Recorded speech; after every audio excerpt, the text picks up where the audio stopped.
যেমন কর্ম তেমন ফল। যে যেমন কর্ম করবে সে তো তেমন ফল পাবে বাবা। আর যদি আমরা খারাপ কর্ম করি তাহলে আমরা খারাপ ফল পাবো। আমাদের কর্মটাকে ভালো করতে হবে। হ্যাঁ, আর কর্মটা যখনই আমরা ভালো করব তখনই দেখবেন আমাদের সমস্ত জ্বালা যন্ত্রণা দুঃখ কষ্ট সব আমাদের দূরীভূত হয়ে গেছে।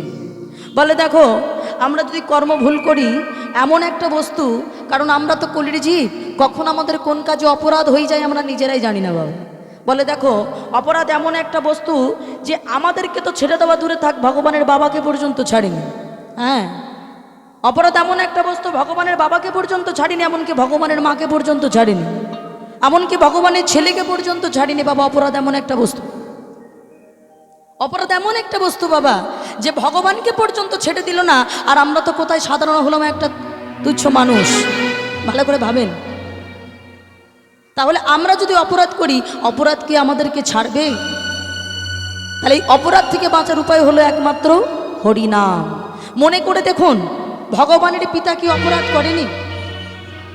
ভগবানের পিতা অপরাধ করেছিল। স্বয়ং রামচন্দ্রের পিতা রাজা দশরথ অপরাধ করেছিল। অপরাধটা কি? অন্ধমণির পুত্র সিন্ধুমণিকে সপ্তভেদী বাণের দ্বারা হত্যা করেছিল। সেই সময় অন্ধমণি কেঁদে কেঁদে অভিসম্পদ করেছিল, শোনো রাজা দশরথ, পুত্র শোকে যেমন আমাদের জীবনে যাবে, অভিসম্পদ করলাম, একদিনে পুত্র শোকে তোমারও জীবনও যাবে। কি বাবা যায়নি? যখন রামচন্দ্র 14 বছরের জন্য যখন বনবাসে গেল, আর যেই না বনবাসে গেল, হারামা হারামা বলে কাঁদতে কাঁদতে অন্ধ হয়ে তিনি দেহত্যাগ করলেন। ভাবেন, অপরাধ কিন্তু ভগবানের বাবাকে পর্যন্ত ছাড়ল না। হ্যাঁ গো মায়ের, এবার চলে যান ভগবানের মা, মাতা কইকেয়ী সারা জীবন রামকে সন্তান স্নেহে ভালোবাসলো। হঠাৎ একদিন দাসী মন্থরার কথাই বলে বসলো, রাম রাজা হবে না, আমার ছেলে ভরত রাজা হবে। আর রামকে 14 বছরের জন্য বনবাসে চলে যেতে হবে। সেই সময় কৌশল্যা কেঁদে কেঁদে বলেছিল, কইকেয়ী রে, পুত্র শোকে তুই আমাকে 1 জন্ম কাঁদালি, আমি অভিসম্পদ করলাম, তোকে 3 জন্ম কাঁদতে হবে। কি মায়েরা কাঁদতে হয়নি? প্রথম জন্ম তুই কাঁদবি উড়িষ্যার ইন্দ্রদুম্ন রাজার স্ত্রী গুন্ডিচা দেবী হয়ে। তোর 18টি ছেলে মারা গিয়ে হয়ে যাবে 18টি নালা, তবু তোর যাবে না পুত্র শোকের জ্বালা। এটা হবে তোর প্রথম কান্না। এই গুন্ডিচা দেবীটাকে, ও মায়েরা, আপনারা পুরী ধামে গেছেন? পুরী ধামে যখন গেছেন, আর যারা যাননি তারাও জানেন, জগন্নাথের যখন রথযাত্রা হয়, তখন জগন্নাথ দেবের রথযাত্রা যখন হয়, জগন্নাথ দেব কোথায় যায়? মা মাসির বাড়ি। ওই গুন্ডিচা দেবীটাই হলো স্বয়ং জগন্নাথের মাসি। বলেছিল তোর প্রথম জন্ম কাঁদতে হবে, 18টি ছেলে মারা গিয়ে হয়ে যাবে 18টি নালা, তবু তোর যাবে না পুত্র শোকের জ্বালা। এটা হবে প্রথম কান্না। দ্বিতীয় কান্না, তুই থাকবি কংসের কারাগারে, তোর নাম হবে দেবকী। ভগবান তোর কোলে আসবে, তবু তুই ভগবানের কাছ থেকে মা ডাক শুনতে পাবি না। এটা হবে তোর 2 বার কান্না। তৃতীয়বার তুই হবি নবদ্বীপের সচী মাতা। প্রথম তোর 8টি মেয়ে মারা যাবে, বড় ছেলে বিশ্বরূপ তোকে ছেড়ে চলে যাবে, এমনকি তোর ছোট ছেলে নিমাই, যতবার বলবি নিমাই, আকাশ বাতাসে প্রতিধ্বনি করে জানাবে তোমার নিমাই আর নাই। হরি বল, হরি বল, হরি বল। তাহলে দেখেন মা, অপরাধ ভগবানের মাকে পর্যন্ত ছাড়লো না। এবার চলে যান বাবা ভগবানের ছেলে। হ্যাঁ, ভগবানের ছেলে বাবা ভেবেছিল আমি ভগবানের ছেলে মানে আমি যা খুশি তাই করতে পারি। হ্যাঁ, এই বলে ভগবানের ছেলে হয়ে, যার নাম ছিল শাম্ব, অপরাধ করলো কি? পেটে একটা লোহার কড়া বেঁধেছে। ও মায়েরা, কোনো পুরুষ মানুষ দেখতে সুন্দর যদি পেটে একটা লোহার কড়া বেঁধে আর মায়েদের মতো করে যদি শাড়ি পরে, আচ্ছা বলুন তো তাকে গর্ভবতী মনে হবে না? গর্ভবতী মতো সেজে অষ্টবক্রমণির হাত ধরে টেনে বলেছিল, হে মুনি, তোমরা নাকি সব ত্রিকালদর্শী মুনি, তোমরা নাকি ধ্যান করে বলে দিতে পারো তাহলে বলো দেখি, আমার গর্ভে সন্তান আছে নাকি সন্ততি আছে? ছেলে আছে না মেয়ে আছে? সঙ্গে সঙ্গে অষ্টবক্র মনে অভিসম্পদ করল, শোনো শাম্ব, ভগবানের পুত্র বলে তোমার মনে বড় অহংকার, আমি তোমাকে অভিসম্পদ করছি, তোমার গর্ভে যা রয়েছে তাই দিয়ে তোমার বংশ ধ্বংস হবেই হবে। তাহলে বাবা পেটের মধ্যে কি বাধা ছিল? ও মায়েরা কি বাধা ছিল? লোহার কড়া, লোহার কড়া বাঁধা ছিল। ওই যে বললো তোমার গর্ভে যা আছে তাই দিয়ে তোমার বংশ ধ্বংস হবে, সঙ্গে সঙ্গে অভিসম্পদের কারণে শাম্বের গর্ভের ভিতরে প্রবেশ করলো একটা লোহার মুসলি রূপ সন্তান। মুসলিটা কেমন দেখতে? মায়েরা ঢেকি চেনেন? ঢেকি আগেকার দিনে ছিল, এগুলো তো আপনাদের অনেক প্রাচীন জায়গা, অনেক আগেকার থেকেই বাবা এইসব জায়গায় অনেক প্রাচীন জিনিস দেখতে পাওয়া যায়। তো ঢেকে তো আপনারা জানেন, হ্যাঁ, ওই ঢেকে যেটা মাটির দিকে পড়ে আর কি, মাটির দিকটা যেটা পড়ে সেই অগ্রভাগে দেখবেন একটা লোহার মুসলি আছে, আছে না? ওই লোহার মুসলিটা শাম্বের গর্ভের ভিতরে প্রবেশ করেছে। কি করবে? ছুটতে ছুটতে ভগবানের কাছে গিয়েছে, ওগো পিতা, আমি অপরাধ করেছি মুনি ঋষির চরণে, তুমি আমায় কি করে হবে বাঁচাও, যে কোনোভাবে হোক তুমি আমাকে রক্ষা করো। ভগবান বলে বসলো, দেখো শাম্ব, অপরাধ যেই করুক না কেন তাকে সাজা পেতেই হবে, সে তুমি হও আর আমি ভগবান বলে আমি একমাত্র ছাড়া পাবো, আর এই জগতের মানুষ তারা কেবল সাজা পাবে এটা তো হতে পারে না, একই যাত্রায় পৃথক ফল হতে পারে না, তাই তোমাকে ভোগ করতেই হবে।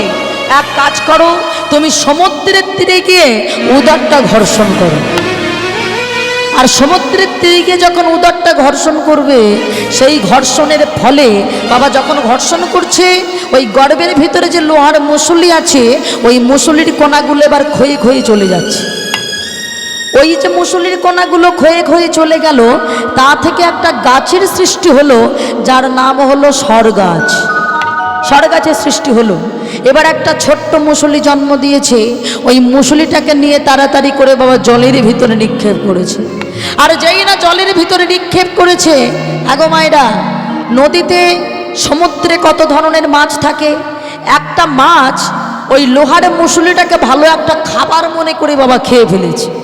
আর যখনই খেয়ে ফেলেছে, এবার জেলেরা কি করে? নদী থেকে মাছ ধরে বাজারে বিক্রি করে।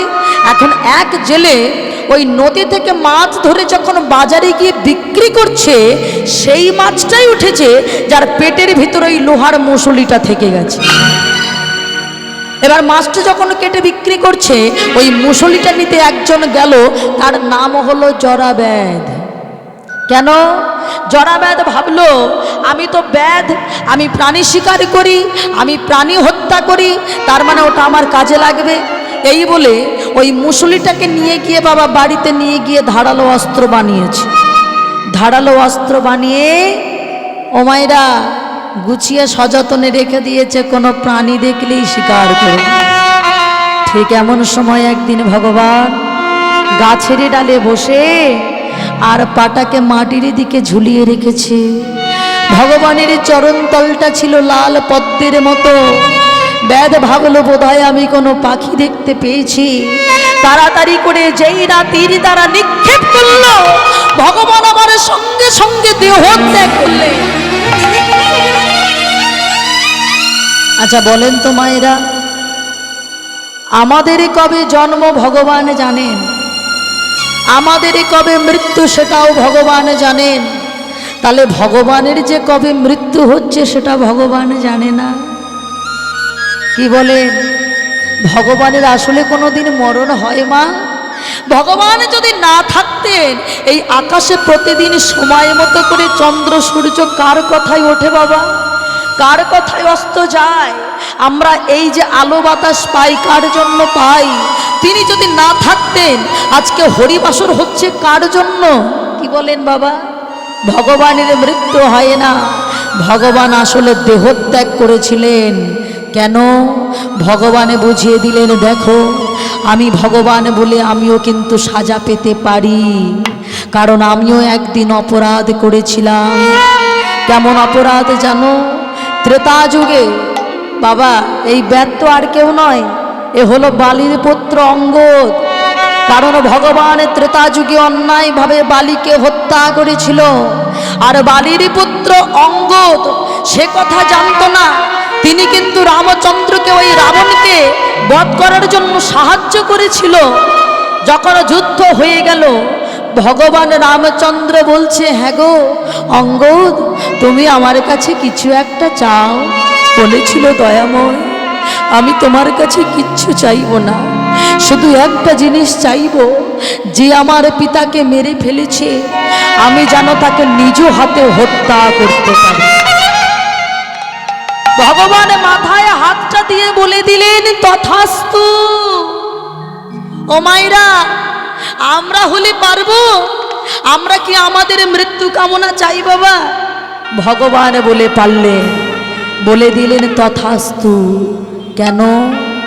ভগবান বুঝিয়ে দিলেন, অঙ্গদ এখন হয়তো আমি তোমার হাতে মরতে পারবো না, কিন্তু আমিও যে অপরাধ করেছি আমাকে আমার সাজা পেতেই হবে। সঙ্গে সঙ্গে যেই না বলে দিলেন তথাস্তু, আসলো পরের যুগে সেই বালির পুত্র অঙ্গদ হয়ে আসলো জরাব্যার। যেই না তীর দ্বারা ভগবানের চরণে নিক্ষেপ করলে ভগবান আমার দেহ ত্যাগ করলেন। কথায় বলে, অপরাধ কোনোদিনই কাউকে ছাড়ে না, যে যেমন কর্ম করে তাকে ঠিক তেমন ফল ভোগ করতে হবে। ও মায়েরা, তাহলে এই যে হরিবাসরে আজ আমরা এসেছি, আমরা ভগবানের চরণে কি দিতে পারি মা? কি বলেন? কিছু তো একটা দিতেই হবে।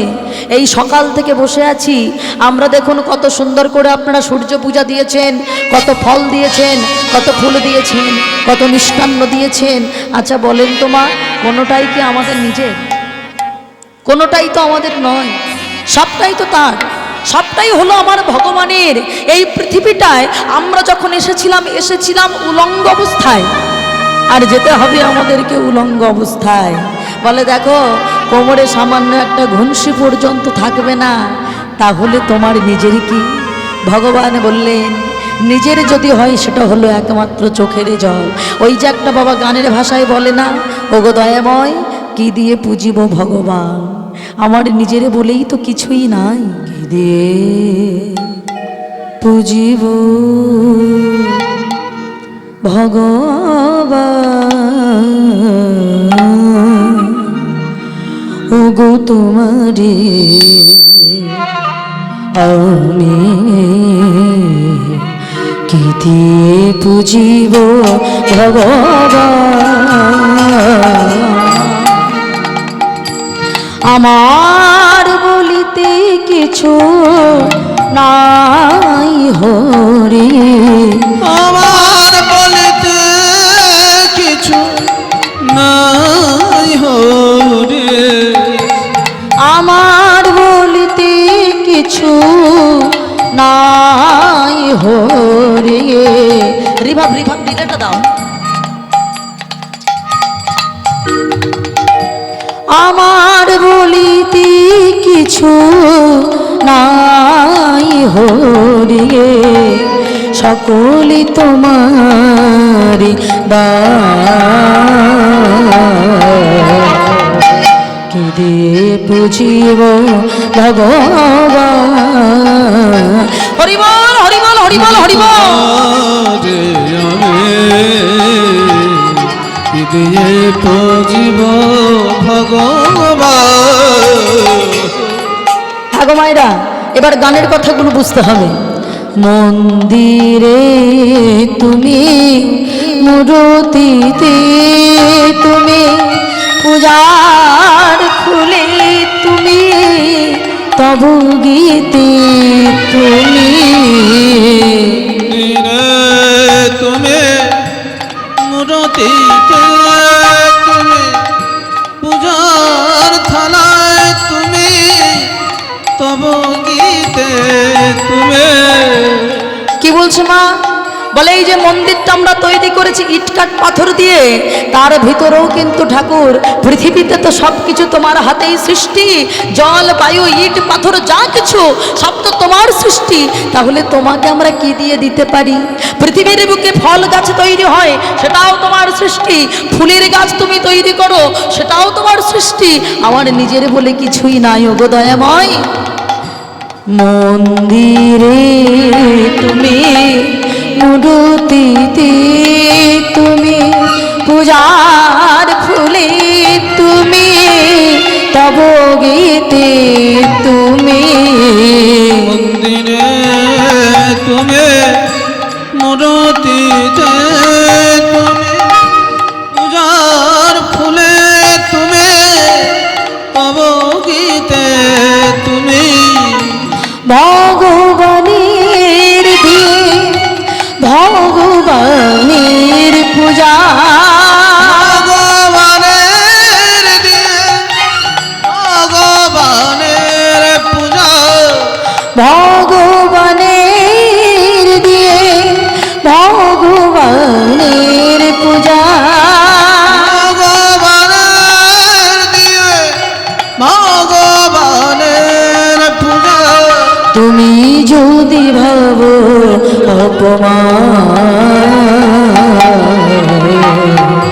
কি দিয়ে বুঝিব ভগবান ওগো তোমার হরি বল হরি বল হরি বল হরি বল দিলে বুঝিব ভগবান। তাহলে মায়েরা আমরা তার চরণে কি বা দিতে পারি? আমাদের কিছুই দেওয়ার নেই, সব কিছু হলো বাবা তার। ভগবান বললেন এমন যদি তোমরা কর্ম করে যেতে পারো, যেমন কর্ম তেমন ফল, এটা যদি করতে পারো তাহলে জীবনে তোমাদের কোনো দুঃখ কষ্ট জ্বালা যন্ত্রণা কিছুই পেতে হবে না। তাহলে হরিবাসরে যখন এসেছি মা, আমরা সবাই মিলে একটু কর্মটা করব, সবাই হাতে তালি দিয়ে একসঙ্গে বলবো হরি মুরারি মধু কৈঠা হরি গোপাল গোবিন্দ মুকুন্দ সরে উলো ধরি হরি বল হরি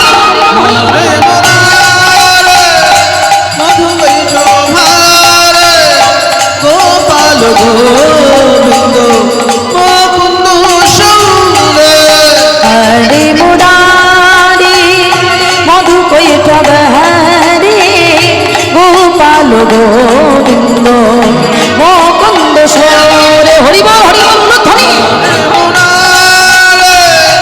মধুকৈট ভারে গোপাল গোবিন্দ মুকুন্দ সৌরে হরি মুরারি মধু কৈঠা ভারি গোপাল গোবিন্দ মুকুন্দ সরে সবাই দুটি বাহু তুলে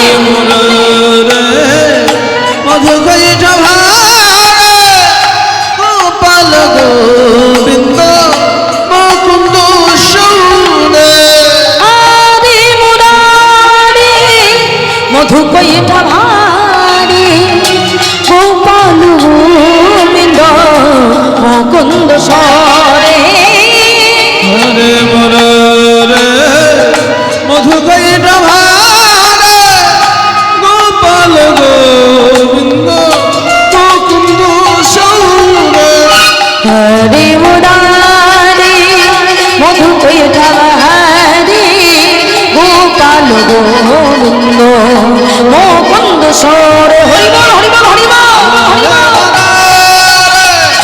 মধুকৈট ভারে গোপাল গোবিন্দ মুকুন্দ সৌরে কৃষ্ণ বিষ্ণু নিরাশ্রয় মা জগদীশ্বর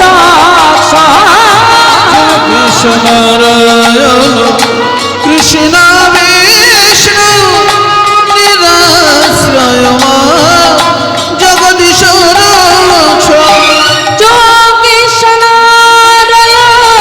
কৃষ্ণ বিষ্ণু নিরাশ্রয় মা জগদীশ্বর কৃষ্ণ নারায়ণ কৃষ্ণ বিষ্ণু নিরাশ্রয় জগদীশ রক্ষ হরে মুরারি মধু কৈঠব হরি গোপাল গোবিন্দ মুকুন্দ সরে হরি বল হরি বল হরি বল হরি বল মধু কৈটভারে গোপাল গোবিন্দ মুকুন্দ সৌরে সখী রে, আমার গোরা রূপে নয়ন দিয়ে আমার কি অবস্থা জানিস? বলছে শোনো শোনো সখী, আমি যখন জলের ভিতরে যখন জল আনতে গেলাম দেখলাম আমার গোরা চাঁদ। হ্যাঁ, আর যখনই আমার গোরা চাঁদকে দেখলাম, আর ওই গোরা চাঁদকে দেখে হঠাৎ করে আমি গোরা রূপে নয়ন দিয়ে আমার ভীষণ লজ্জা হলো। আমি তাড়াতাড়ি করে জলের ভিতরে চলে গেলাম, লজ্জা লাগলো। আমি জলের ভিতরে গেলাম, ওমা ওমা ওমা, সেখানেও দেখছি তো আমার গোরা চাঁদ। হ্যাঁ, সেখানেও দেখছি আমার গোরা চাঁদ। আবার যেই না উপরে আসলাম দেখলাম ততক্ষণে আকাশের চাঁদ উদয় হয়েছে। দেখলাম ও বাবা, আকাশের চাঁদের কাছে আমার গোরা চাঁদ যেন আরও বেশি চকচক করছে গো। হ্যাঁ, তো অবস্থা আমার কি জানিস? কি করিব, কোথা যাব,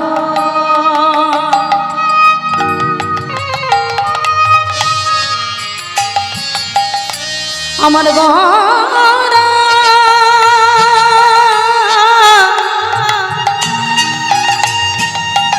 আমার আমার আমার গোরা আমার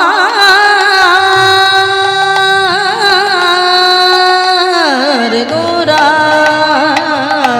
কি করিব, কোথা যাব, আমার গোরায়ন রাগে কি করিব কোথায় যাব আমার গোটায়ন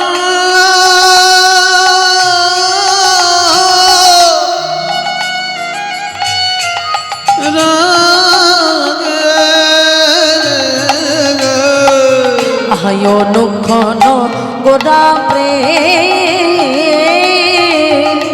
হিয়ার মাঝে জাগে, হিয়ার মাঝে যা হরি বল হরি বল হরি বল গোটা প্রেম হিয়ার মাঝে জাগে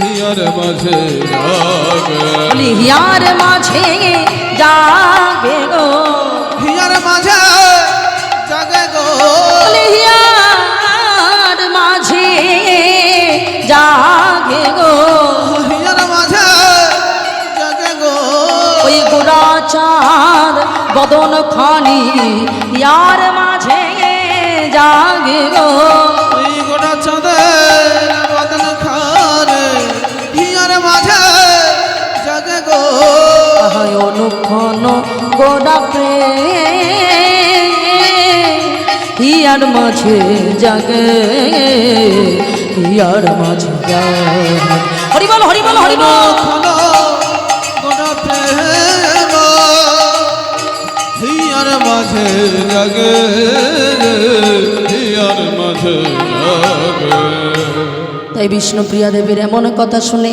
এক পাশে দাঁড়িয়ে আমার ভাবাবিষ্ট পদকার বলে, শোনো শোনো ওহে ভক্তগণ শোনো, এই গোরা চাঁদ বদনখানি যদি কারোর একবার হিয়ার মাঝে জাগে তবে সে মনে করো তুমি তাহলে মরেছো। হ্যাঁ, তুমি তাহলে মরেছো, যেমনই আমার বাবা মায়েরা মরেছেন আর কি।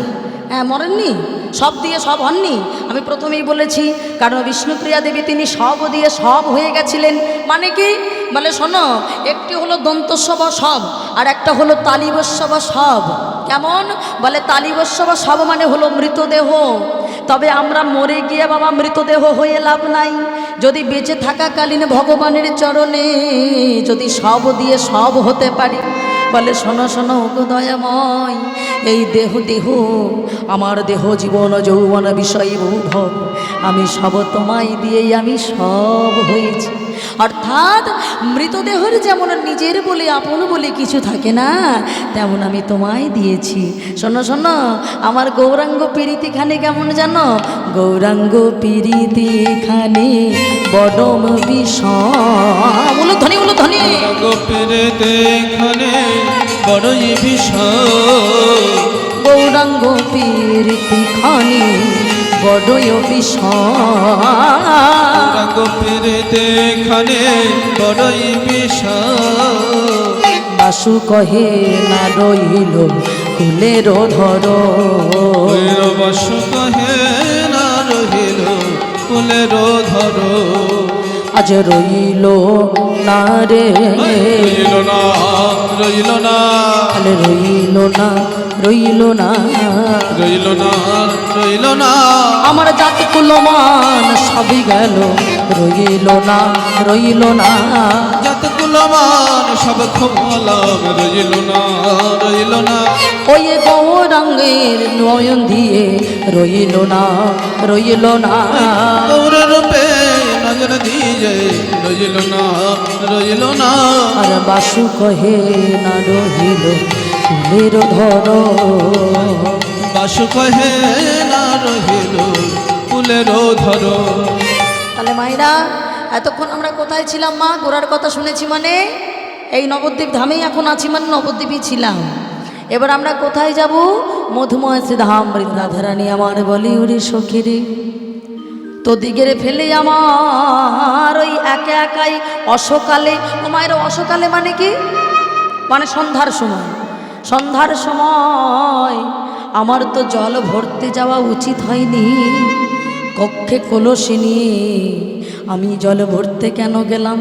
আর গিয়ে এমন রূপ দেখলাম, তাতে আমি তার ফাঁদে পড়ে গেলাম। হ্যাঁ, সেই রূপের ফাঁদে পড়ে গেলাম। কেমনভাবে দাঁড়িয়ে আছি জানি? নন্দের দো লালচা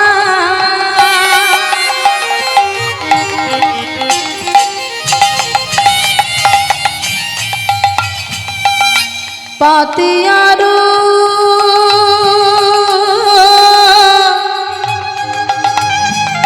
রূপের নন্দন দুলালচা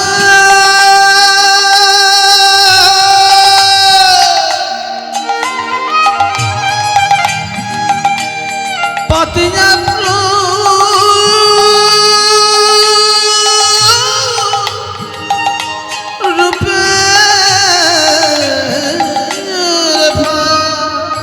বেদ ছলে কদমের মূলে, বেধু ছলে কদম্বের মূলে। দেখি দাঁড়ায়ে আছি গো, দেখি দাঁড়ায়ে আছি গো, দেখি দাঁড়ায় আছে গো। ওই মন মৃগী ধরিবে বলে দাঁড়ায়ে আছি গো। মৃগী ধরবে বলে আহা যমুনার কুল আলা করে, মৃগী ধরবে বলে আহা যমুনার কুল আলা করে, মৃগী ধরবে বলে আহা যমুনার কুল আলা করে। তাই হরি বল, হরি বল, হরি বল। খুলে আলো করে মন মৃগে ধরবে বলে দাঁড়ায় আছে গো। বেদ ছলে কদমের মূলে, বেধ ছলে কদম্বের মূলে। বেদ ছলে কদম্বের মূলে আজ আমার ভগবান দাঁড়িয়ে আছেন। কেন না? মন মৃগী ধরবে বলে। ও মায়েরা, তাহলে মন মৃগী কি সত্যি সত্যি আপনাদের কাছে ধরা পড়েনি? কি বলেন? আপনাদের মনটা আমার গোবিন্দের কাছে কি ধরা পড়েনি? যদি না পড়তো তাহলে কি এইভাবে ঠান্ডার ভিতরে এত রাত হয়েছে বসে থাকতে পারতেন? ভগবান বলে, দেখো, যে আমার হয় আমি তো তার হই, যে আমার হয় না আমিও তার হই না।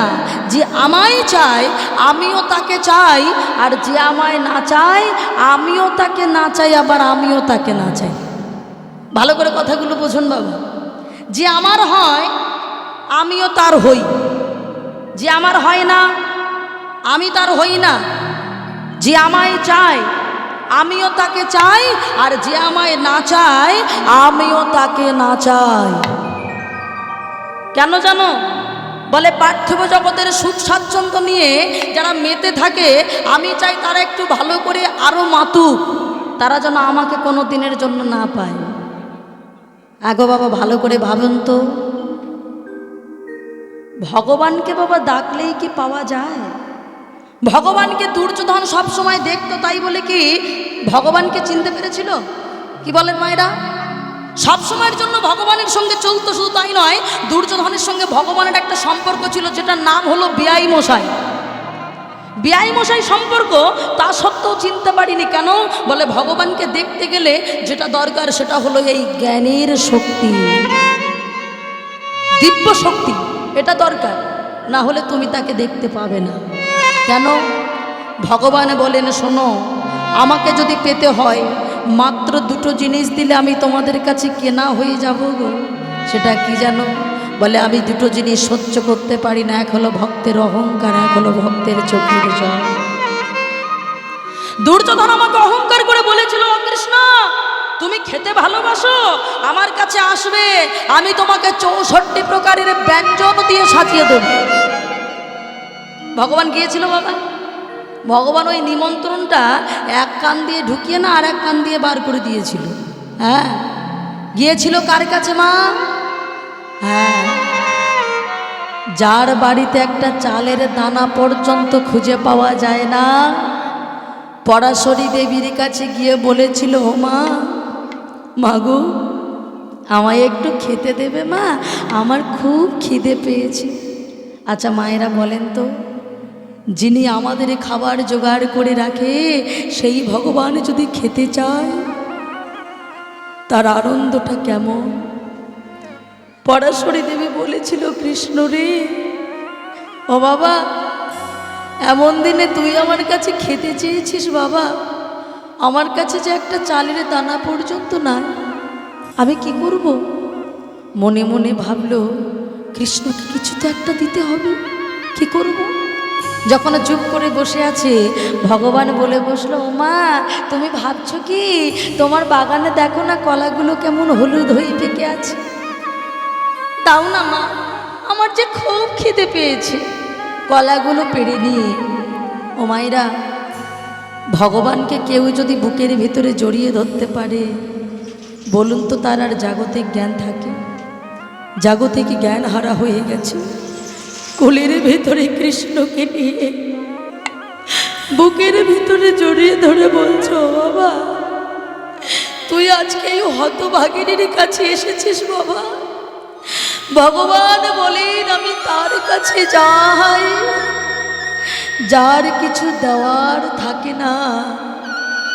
ও বাবা, আজকে তুই আমার কাছে এসেছিস এই দুপুরের সময় একটু কলা সেবা নিবি বলে। বাবা বস বস।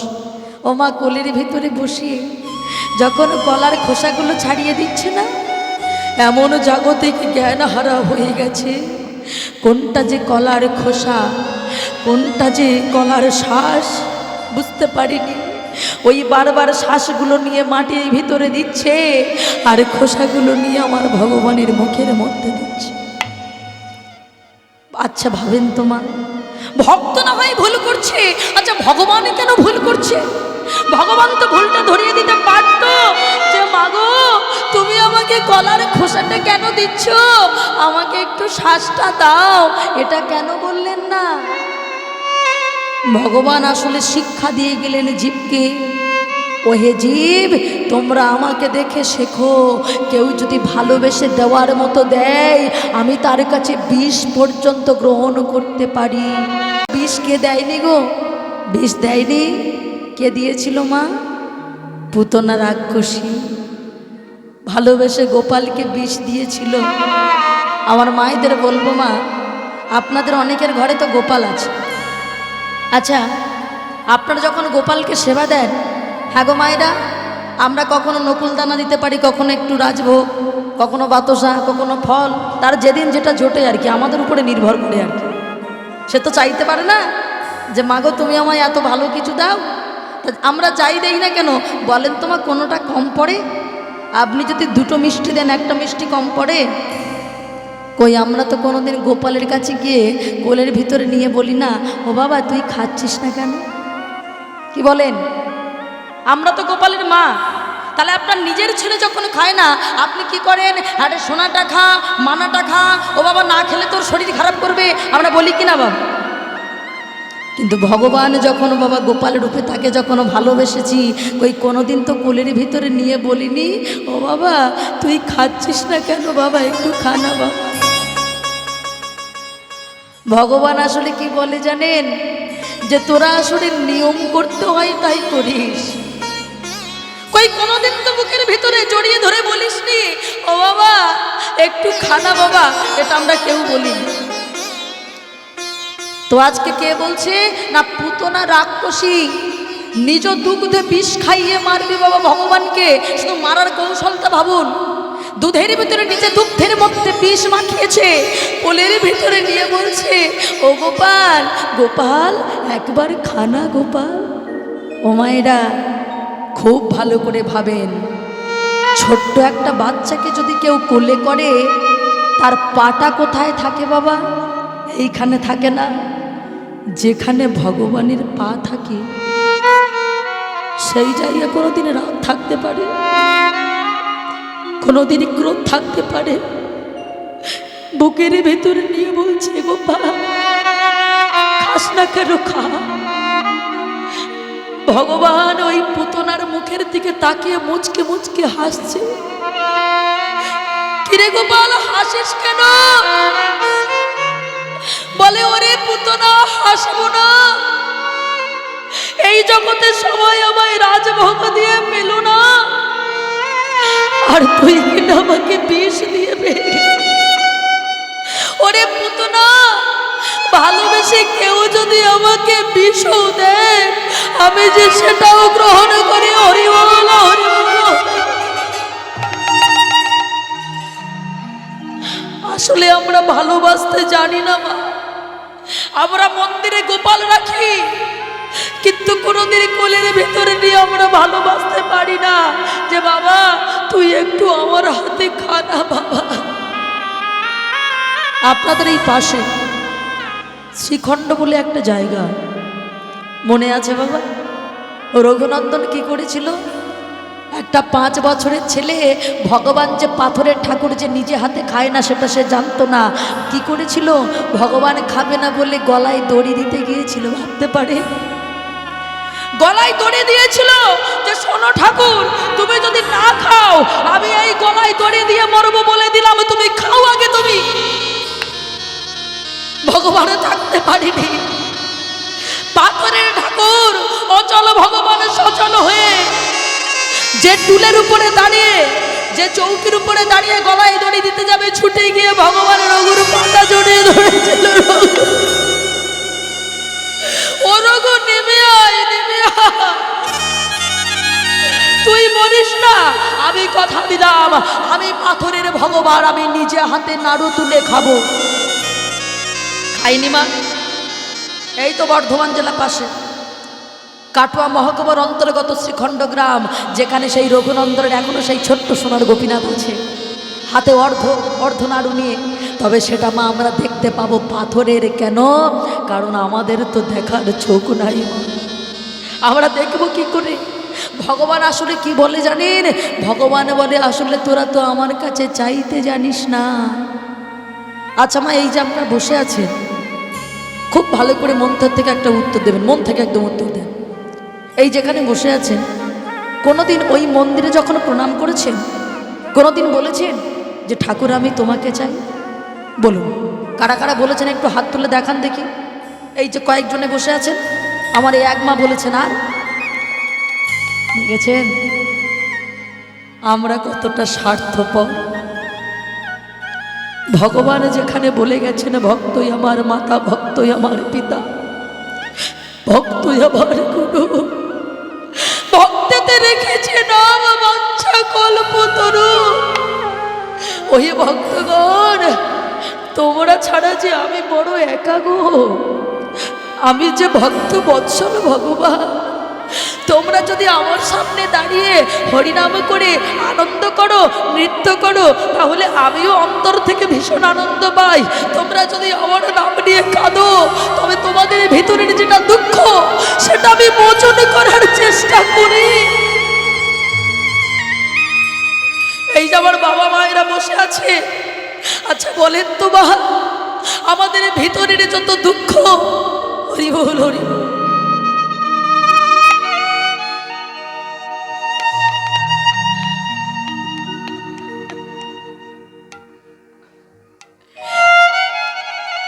আমাদের ভিতরের যত দুঃখ, মা এই হরিবাসরে একদিন কেঁদে দেখবেন। যদি বলেন মা আমার তো চোখে জল আসে না, আজকে আসবে না কালকে তো আসবে মা, কি বলেন? আজ আসেনি কাল আসবে, চেষ্টা করুন। মানুষ হলো শ্রেষ্ঠ জীব, চাইলে কি না করতে পারে। ছোটবেলায় আমরা একটা কথা বলেছিলাম, পারিব না এ কথাটি বলিও না। আর কেন পারবো না? এখানে যতজন ভক্ত আছেন সবাই একবার ভালো করে ভেবে দেখুন, ছোট থেকে এই বড় হয়েছেন, আপনারা কি কোনোদিন কাঁদেননি বাবা? কেঁদেছেন, সংসারে দুঃখ পেলে কেঁদেছেন, কিন্তু আসল জায়গায় কাঁদাটা হয়নি। ভগবান বলে, ওহে ভক্তগণ, তোমাদের জন্য আমি সব করলাম, কিন্তু তোমরা কোনোদিন আমায় চাইলে না। আসলে কি জানেন মা, আমরা ভীষণ বোকা। হ্যাঁ, আমরা এই পার্থিব জগতের ক্ষণস্থায়ী সুখ চাই, কিন্তু আমরা তাকে চাই না বাবা। কিছু মনে করবেন না, যে ভগবানের জন্য আমার এই মা এবং আমার এই বাবা মায়েরা, এবং দুপুরেও আমি দেখেছি, তখন তো অনেক ভক্ত ছিল, একজনও মনে হয় বাকি ছিলেন না যে কাঁদেননি। এখানে হরিবাসরে আমি দুপুরবেলা লক্ষ্য করেছি, প্রচুর ভক্ত ছিল, এমন একজন ছিল না যে এই জায়গাটাতে বসে কাঁদেনি। সবাই কেঁদেছেন।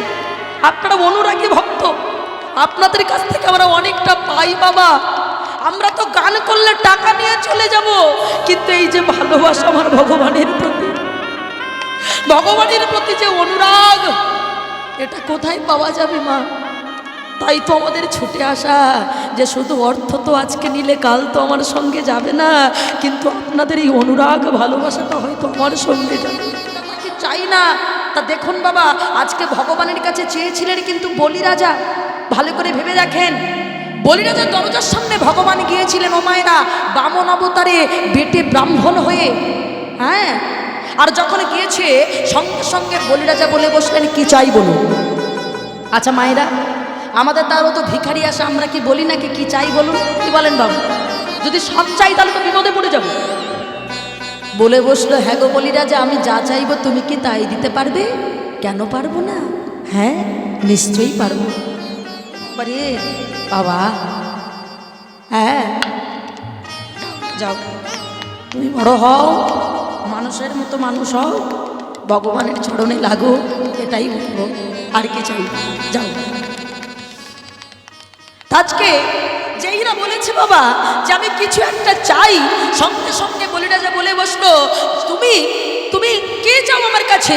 যা চাইবে আমি তাই দেব। ভগবান ভাবলো, বাবা বলি তোমার যে বিশাল অহংকার দেখছি, আচ্ছা ঠিক আছে, আমি যা চাইবো তাই দিতে পারবে তো? আমার দিকে তাকাও। হ্যাঁ আমার দিকে তাকাও, আমি হচ্ছে এইটুকু, তাহলে আমি যদি এইটুকু হই, আমার পাগুলো নিশ্চয়ই ছোট ছোট। বাবা ছোট্ট বামন হয়ে গেছে তো, তাহলে আমার পাগুলো ছোট ছোট, এই ছোট্ট ছোট্ট পায়ে মাত্র 3 পাদ ভূমি তুমি আমায় দেবে। যেই না বলেছে 3 পাদ ভূমি তুমি আমায় দেবে, সঙ্গে সঙ্গে বলিরাজার চোখ বন্ধ করে বলে বসলেন, শুনুন, দেওয়ার আগে একটা কথা বলে দেই, কিছু মনে করবেন না, আপনি যেমন খাটো, আপনার বুদ্ধিটাও তেমনি খাটো। কারণ কার কাছে কি চাইছেন সেটা আপনি এখনো জানেন না, আপনি এখনো শেখেননি। আমি হলাম বলিরাজা, আমার কাছে স্বর্গ আছে, মর্ত আছে, পাতাল আছে, আর আপনি কিনা মাত্র 3 পাদ ভূমি চাইলেন। বলে বাবা ওটাই দেন না। সঙ্গে সঙ্গে চোখ বন্ধ করে বলিরাজা বলে বসলেন, আমি আপনাকে দিলাম দিলাম দিলাম। যেই না চোখ বন্ধ করে বললেন দিলাম দিলাম দিলাম, এইবার যেই না নয়নটা মিলে তাকিয়েছে, দেখলেন একটুখানি মিনি মানুষ যিনি দাঁড়িয়েছিলেন, তার একটি চরণ স্বর্গে মর্তে আর একটি চরণ পাতালে দিয়ে দাও। বলি রাজা বলে বসলো,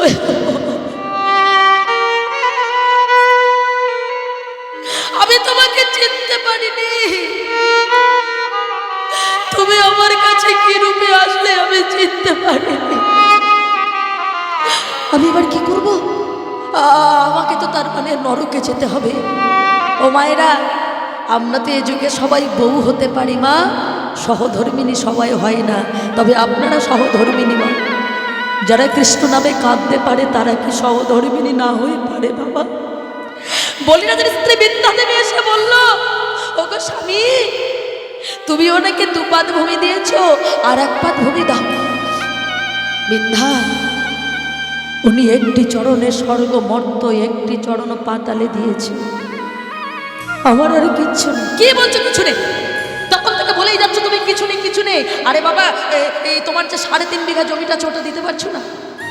3.5 বিঘা? কি বলছো বিদ্যা? আমার সমস্ত জমি তো উনি নিয়ে নিয়েছে, আমার আর কিচ্ছু নেই। আমার দেখুন কেমন সহধর্মী। বিন্ধ্যা তাড়াতাড়ি করে বলিরাজার বুকের উপর একটি হাত দিয়েছে। সরে গো, পেরেছো তুমি এটা দিতে? বলো, যে ভগবান আজ তোমার কাছে এসেছে তাকে স্বর্গ দিলে হবে না, মর্ত দিলে হবে না, পাতাল দিলে হবে না। দিতে যদিও হয় তাহলে তুমি একবারে তোমার এই দেহটা দিয়ে দাও।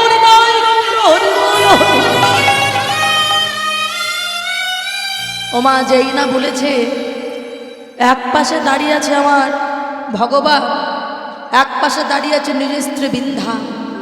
ওই ভগবানকে প্রণাম না করে বলিরাজা তাড়াতাড়ি ওই বিন্ধ্যার চরণে প্রণাম করেছে। বিন্ধ্যা, ও মায়েরা ভাবেন, নিজের স্বামী আবার তিনি আবার রাজা, ভগবানকে প্রণাম না করে নিজ স্ত্রী বিন্ধ্যার চরণে প্রণাম করছে। বিন্ধ্যা গো, কেবা পুত্র কেবা পিতা পত্নী কেন নয়, যাহা হইতে কৃষ্ণ ভক্তি সেই তো গুরু হয়। ও গোবিন্দা, তুমি আমাকে জানিয়েছো কৃষ্ণ প্রেম কাকে বলে, কৃষ্ণ ভক্তি কাকে বলে।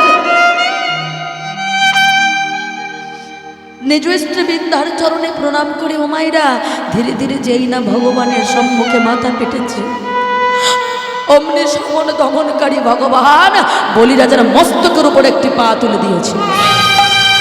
বলিরাজা, আমি তোমার কাছ থেকে স্বর্গ নিলাম, মর্ত নিলাম, পাতাল নিলাম, এমনকি তোমাকেও নিলাম। হ্যাঁ গো বলি, আমি ভগবান হই তোমাকে তো নিঃস্ব করতে পারি না, যে কোনো একটা জিনিস চাও আমি তোমায় ফেরত দেব। ও মায়েরা, এই জায়গাটা, এই যে বললাম আমরা চাইতে জানি না, এবার চাইছে দেখো। দয়াময়, আমি যা চাইব তুমি তাই দেবে তো? কেন দেব না বলো না, বলেই দেখো। তবে শোনো দয়াময়, যে বস্তুটাকে পাওয়ার জন্য মানুষ এত হাহাকার করে ছোটে, যাকে পাওয়ার জন্য যোগী মনে এসে যুগ যুগ ধরে তপস্যা করে, যাকে পাওয়ার জন্য কত মানুষ তপস্যা করে প্রচলিত অগ্নিকাণ্ড জেলে বসে থাকে, আমি তাকে চাই, আর সেটা হলো তুমি।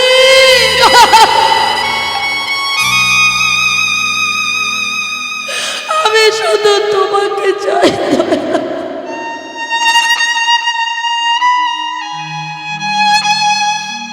ও বাবা, ভগবান বলল, বাবা তুমি তো ভালো চালাক আছো দেখছি, কৃষ্ণ নাম বড় মধুর, যে জন কৃষ্ণ ভজে সে তো বড় চতুর। আগো, তোমার সম্পত্তি তুমি যদি আমার নামে লিখে দাও তাহলে কি দাঁড়ালো বিষয়টা? আবার তুমি যদি আমাকেই নিয়ে নাও তাহলে যা তোমার ছিল তোমার থাকলো না। কি বলেন মা? আপনার সম্পত্তি আপনি আমার নামে লিখে দিয়েছেন, আর আমাকে যদি বাড়ির সদস্য বানিয়ে নেন তাহলে যা আপনার ছিল তা আপনার থেকে গেল না। ভগবান বলে, বাবা সব তো তোমারই থেকে গেল, ভালোই তো বুদ্ধিমান। কি গো, তা আমাকে নিয়ে কি করবে? ভালোবাসবে, যত্ন করবে, আদর করবে। ও মায়ের এবার বলছে, দেখো না দয়াময়, তোমাকে আমি সিংহাসনে বসাবো না। আমার ঘরের বাইরে একটা দরজা আছে, ওই দরজার বাইরে আমি তোমাকে দাঁড় করিয়ে রেখে দেবো। সে কি